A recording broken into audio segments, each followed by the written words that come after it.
Petrol की कीमतों में इजाफा। लाहौर और कराची के अवाम हुकूमत के खिलाफ फट पड़े। शहरियों का कहना है कि नाअहल हुकूमत मुल्क चलाने के काबिल नहीं।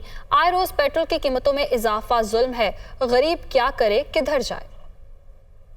झंडे के ऊपर आए हुए हैं, उनको पता नहीं जाए वहाँ मरती है तो मर जाए। पेट्रोल महंगा, बिजली महंगी, अवाम की रोटी पूरी हो नहीं रही है। ये बढ़ाते पूरी दुनिया में सस्ता हो रहा है, ये महंगा करते जा रहे हैं। बड़ा गलत किया गरीब आवाम के जुल्म किया, बड़ा जुल्म है जो एक सस्ती सवारी मोटरसाइकिल की है वो भी लगता है वो भी छीन लगे हमारे। वो पेट्रोल भाई दिन ब दिन महंगा हो रहा है, डॉलर के हिसाब से महंगा हो रहा है और तनख्वाह जो है 20,000 से ऊपर जा ही नहीं रही, तो गरीब बंदा कहाँ से अफोर्ड करेगा। आवाम को तो इन्होंने दबा के रख दिया है, बहुत बुरी हालत की हुई है। बस अल्लाह ही खैर करे। नाअहल हुकूमत है ना हमारी, तो कुछ नहीं कह सकते।